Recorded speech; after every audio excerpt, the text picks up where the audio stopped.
Sometimes public officials, the people you elect into office, choose not to speak, even about topics that affect their constituents. Turns out there's plenty to be said in the borough of Montrose. Not in public, though, but in a string of emails among its council.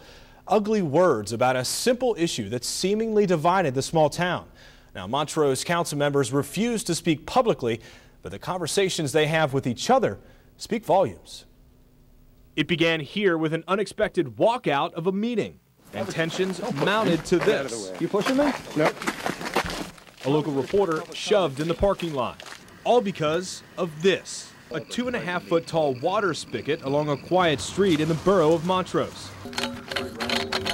It's a private water source owned and paid for by Craig Stevens, who is not from the borough but a neighboring township.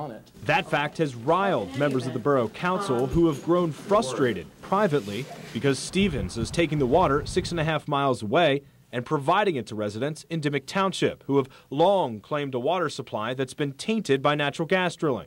But the donations, according to Stevens, haven't come easy. It took one day after it was put in to get my driver to start getting verbally harassed. I was here on the second day it was in, being verbally harassed. The third day there was people parking in front of it to block it. Council members have declined repeatedly to discuss the situation during public meetings or over the phone. I don't make comments to news reporters. Why is that? Most didn't return repeated calls, but an Action News investigation found they've said plenty during virtual conversations with one another.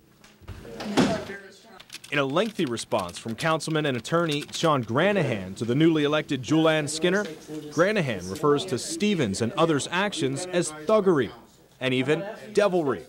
He calls them the Dimock hooligans, and one woman specifically a clown. He says Stevens is pirating Montrose water, and he goes on to say that he would have had members of the council audience arrested just for showing up. He says the borough's attorney, Marianne O'Malley, is looking to restricting access to public meetings and making them unpalatable to attend, to which the borough's attorney says it's too bad that state open meetings laws allow for the use of recording devices. For now, the deliveries from Montrose to Dimock continue, but whether the issue becomes a long-term problem is anyone's guess. This isn't World War III. This is not Armageddon. This is not the last bit of water in the world. You know, we're delivering water to people that don't have water. I mean, what their problem is, I don't know. I don't turn my back.